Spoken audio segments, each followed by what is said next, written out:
Good morning mga idol. For today's video, self-defense tayo mga idol. Tinuturuan ko pala mga idol ang aking mga estudyanteng babae na protektahan ang kanilang mga sarili kapag naka-encounter sila ng ganyang sitwasyon na hinawakan ang kanilang kamay at may balak na gawing masama sa kanila. At least marunong silang protektahan ang kanilang sarili and alam nila kung ano ang pwede nilang gawin. Yan. May mga tinuturo tayo dyan na iba't ibang klaseng technique. At least may alam sila na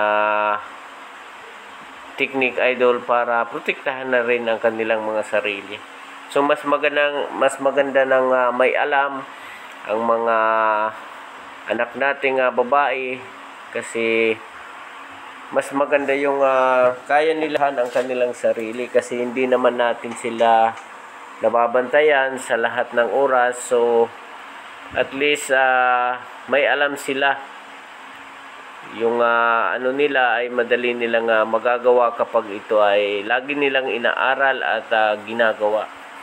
So ngayon ko lang sila tinuruan ng ganjang technique kaya medyo hindi pa masyadong nakukuha, ngunit kapag lagi nila itong ginagawa at iniinsayo, magiging maayos at maganda ang galaw nila idol. So tinuruan natin sila na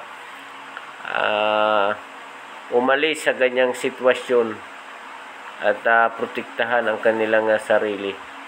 So ayan, nakita nyo naman idol ay medyo nakukuha na nila,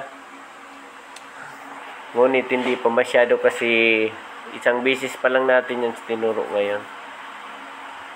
Siguro kapag makukuha na nila idol yan. Kaya sa mga gustong pag-aralin ng mga anak na malapit lang sa aming bahay, puntahan nyo na ako idol at papag-aralin ang inyong mga anak. Yan.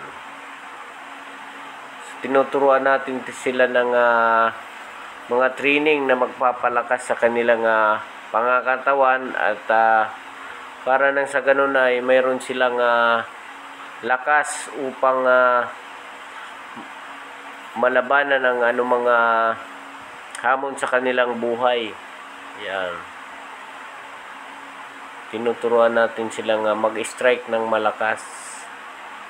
Magbabae man ito o lalaki. Yan. Mga baguhan kasi yung iba idol kaya medyo nag-uumpisa pa lang. Ngunit darating ang mga panahon na magiging magagaling din sila. So salamat mga idol sa panonood ng aking video.